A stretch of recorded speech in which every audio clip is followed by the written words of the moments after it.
Hi everybody! In this video, I will be showing how I keep track of our budget at home.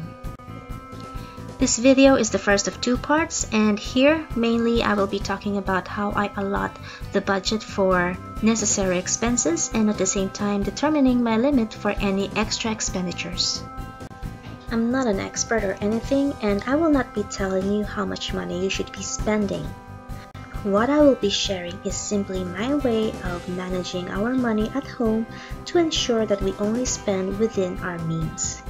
This involves keeping an eye on what goes in and out of our cash card and ensuring that there is always enough money allotted for all the necessary expenses before anything else. And I do this by keeping a budget plan.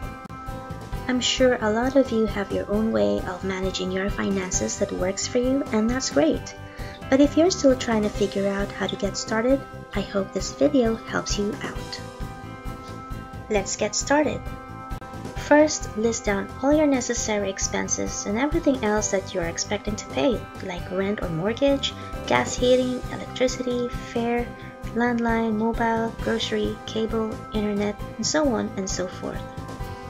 For purposes of demonstration, let's just pick a few from our list, like rent, gas, heating, electricity, grocery, landline, internet, mobile, fare, and of course, you should always try to put aside some savings. Once I've got them listed down, I note how much I have to pay for each item.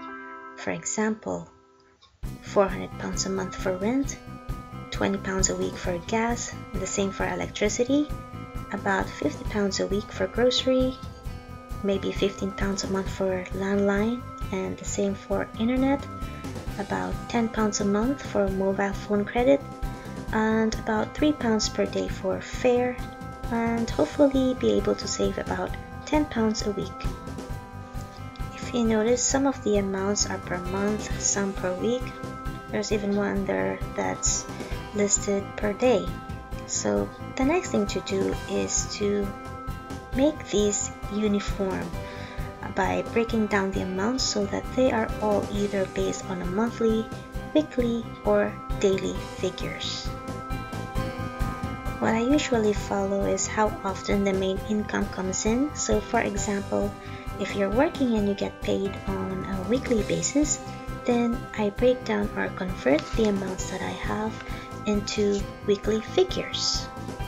So basically I just convert anything that is not based on a weekly value. So if I have something listed that's on a monthly basis, I just divide it by 4.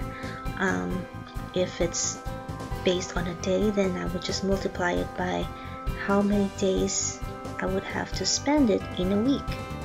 Once I've done that, then I just get the total and compare it against my weekly income. In this case, our total is £225.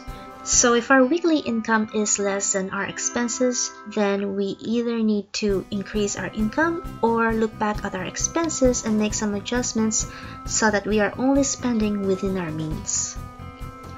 If our income, on the other hand, is more than our expenses, then that's great. That means we have a little bit of room for any miscellaneous expenses, or you can just save it for anything that you might want to save up for.